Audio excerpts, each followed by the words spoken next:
We have our first proper look at one of F1's biggest ever overhauls with images and key information about the championship's new era looming in 2026.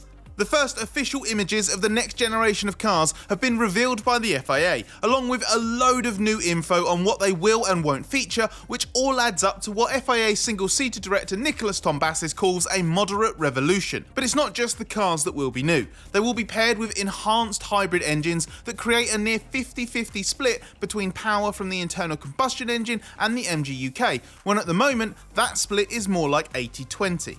As a car and engine combination, it is a massive change, especially as many engine rule consequences have driven big changes on the chassis side. As it's the 2026 car design and details that have been revealed now, with the engine regulations being published a couple of years ago already, it's the cars that we're primarily interested in for this video. The new rules create slightly shorter and narrower cars with revised aerodynamic profiling all over, including a bizarre looking front wing, with a big aim to slash drag levels and improve racing. The reduced dimensions are part of an effort to start to reduce the bloated cars which have ballooned in mass over the past few rule changes, most notably in the V6 turbo hybrid engine era that began in 2014. And that finally starts now with a 30kg reduction in the minimum weight. Despite even heavier engines, now the MG UK and battery are being massively increased. There's a big emphasis from the rule makers on the 2026 cars being lighter, nimbler and more agile. All very nice words to hear as long as it's reflected in reality. Back to the visuals, there is quite a difference to the current generation, with obvious cues in the front and rear wings and plenty of changes elsewhere, and it adds up to a distinctive look to the 2026 cars compared to now. The aesthetics alone don't scream revolution, but it's the extent of the whole car overhaul that demands so much attention, including the scrapping of the long-standing drag reduction system, which we'll explain later in this video. We have to wait a little longer to get stuck into the full technical regulations, as they won't be published until later in June, but the FIA has shared a lot of valuable information about the new aero rules. As expected, they include active aerodynamics on the front and rear wing to have a low drag mode in lieu of the conventional DRS, but there are changes from front to back to build on lessons from the 2022 rules era. The FIA devoted a lot of research and development to trying to improve the wake characteristics of the current cars, so the chasing car retained more downforce to make it easier to follow. But the rulemakers realised quickly that the team's car development had slashed those gains, and the FIA opted to wait to address that. FIA Head of Aerodynamics Jason Somerville even claims that re-establishing following car performance has been the main goal of the 2026 aero rules. As before, there's a big emphasis on closing as many loopholes as possible, and only time will tell if that's been a more successful endeavour than in 2022. But let's get into the specifics. These cars will be up to 30 kilos lighter than the current generation, with the weight limit down to 768 kilos, which has been achieved mainly by shrinking the overall car size and various aero components. The wheelbase drops from 3.6 meters to 3.4, car width drops from 2 meters to 1.9, and the floor has a 15 centimeter reduction in width too. 18-inch wheels are retained, but they are 2.5 centimeters narrower on the front and 3 centimeters narrower on the rears, with supposedly a minimal loss in grip. Where it gets really interesting though is the FIA's estimation for car performance and the aero characteristics. Downforce is said to be reduced by 30% and drag by 55%. The desire for such low drag is partly because that's more sustainable, it requires less energy and fuel to be used, but also because the 2026 engine characteristics are such that the current drag levels would result in a severe drop-off in speed on the straights. The reductions have been achieved by a multitude of changes. The visibly different front wing is 10 centimeters narrower and features a 2-element active flap. We'll get into the active aero elements properly in a moment. The new front wing with a distinctive end plate arrangement goes a lot further than the current cars in trying to eliminate outwash, where airflow is forced around parts like the front wheels to reduce drag and avoid a disruptive airflow being channeled through the rest of the car. The FIA sees this as crucial to improve the wake characteristics and make it easier to follow, as in simple terms, teams love creating outwash for performance reasons, but it's a killer for racing as it creates dirty air for the car behind. There will be no front wheel arches anymore, but part of the wheel bodywork will be mandated to help achieve optimal wake performance, and in-washing control boards will sit on the front of the side pods to assist with the control of the wheel wake too. That's all about making it easier to follow, but in the ground effect era, it's the floor and diffuser that's key to performance, and the downforce generated here is being reduced. The cars will feature a partially flat floor, although we don't know where this will be mandated yet, and the diffuser performance is being reduced too. This will not only limit the power of the ground effect, but the FIA also thinks it will reduce the reliance on ultra stiff and low setups, which have been a feature of the current era. It should make the compromise between aero and mechanical performance easier than it is now. At the back, a wide letterbox shaped rear wing with 3 elements and simplified, more conventional end plates will be adopted, instead of the curved all-in-one wing on the current cars, while the lower beam wing has been removed. Taking the lower beam wing away in combination with the smaller floor area is a big downforce hit. This will presumably put greater emphasis on mechanical grip, which at least partly relies on tyre supplier Pirelli.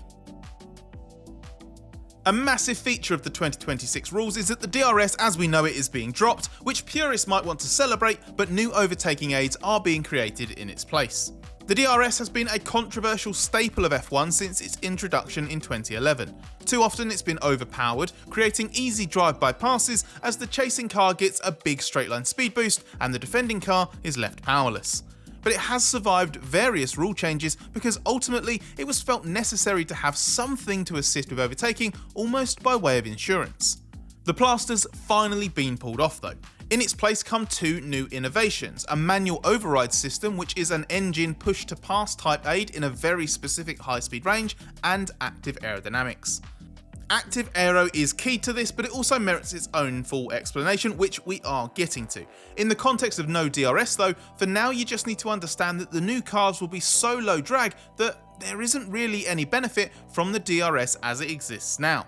What the new car and engine regs are trying to achieve in combination is an emphasis on energy management and deployment that offsets the low drag nature of the 2026 cars to make sure that overtaking is still possible, but not too easy. Presently, a driver gets to use the DRS when they are within 1 second of a lead car at specific points on the circuit. From 2026, drivers will be able to switch between modes that reduce the downforce and drag levels on the front and rear wing when on the straights. Any driver, whether leading or following, will be able to do this at any time.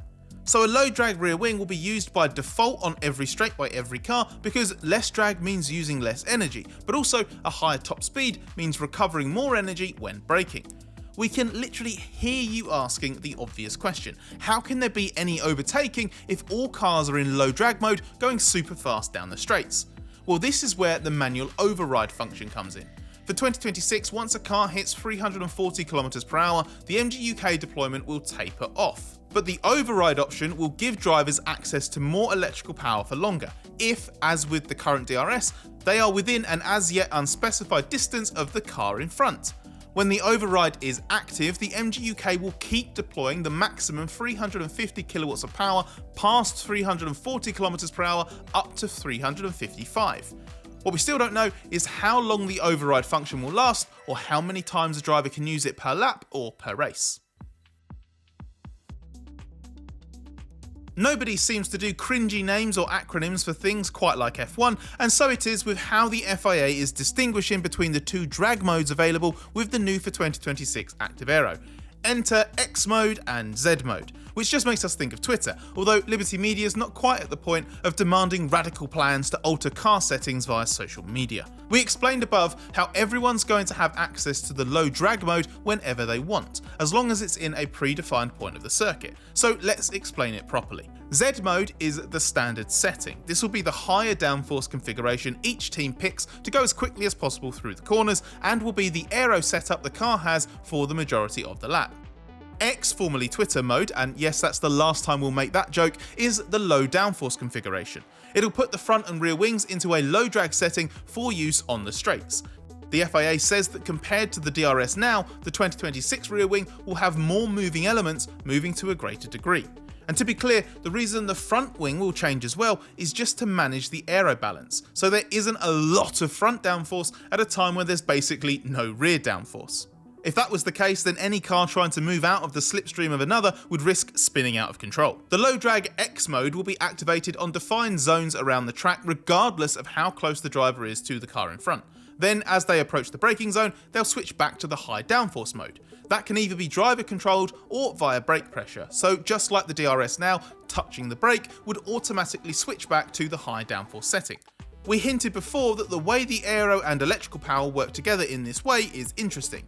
Although both the lead driver and the following driver can choose between X and Z levels of drag and downforce, it has an impact on the battery level and how much power can be used. So just like today, the following driver should be able to force the defending driver to use up more energy, and at some point they'll be down on available power to the chasing driver. Judging that correctly and then using the manual override function when it becomes available is going to be key, and clearly energy management and strategy will become an even more critical part of racing. There's a lot being celebrated by F1 and the FIA in these new rules, including some genuinely impressive safety and sustainability advances. These include roll hoop load tests 45% greater than they were a few years ago, a legacy of Zhou Guanyu's Silverstone crash in 2022, and a 10% improvement in how much energy the cars can handle in a crash without adding any extra mass. The FIA summarises this as creating a smaller, lighter car with no compromises to safety. Once again, there's clearly a desire to shout about the supposed nimbleness the 2026 rules will create, and it's good we're getting weight off and the size down. But in real terms, factoring in the current cars being almost a couple of 100 kilos heavier than ones of 2 decades ago, 30 kilos isn't that much to get excited about. The bottom line is that hybrid F1 cars will be big and heavy, and there's no getting away from that. And that seems to be where the FIA thinks F1 has to be positioned for now. Technical Director Jan Moncho says that our industry has decided to make quite a severe change of direction to try to align itself a little bit more with the world we're living in 2024. But does it have to be this? Might there be a hint in the 2026 rules of what F1's longer term future could be? Recently, F1 CEO Stefano Domenicali told Italian media that he was pondering whether hybrid engines are really needed in the long term, with new fuels set to be introduced as part of the 2026 rules. The idea is that switching to 100% sustainable fuels will become F1's environmental calling card. The FIA wants the fuels to be drop-in so that they can be used in almost any vehicle with an internal combustion engine, because it claims by 2030 there will still be 1.2 billion such cars on the road worldwide. The FIA says that fuel developed for F1 could therefore be used to reduce emissions on an industrial scale. While extremely optimistic, this would be overtly road relevant if it was pulled off, and therefore something that car manufacturers may want to champion. Focusing on sustainable fuels and ditching the electrical elements and returning solely to combustion power in V6 or V8 form, sorry V10 and V12 fans, but that doesn't seem likely at all, would then come with a host of benefits: simpler, lighter engines with better noise, and therefore much lighter cars that can be raced a lot easier. It's therefore possible to dream that the 2026 rules might just be an interim move on our way back to properly smaller and lighter non-hybrid cars. But that would require manufacturer buy-in, which, as the FIA and F1 are celebrating as part of this reveal, has only just been achieved with the new hybrids.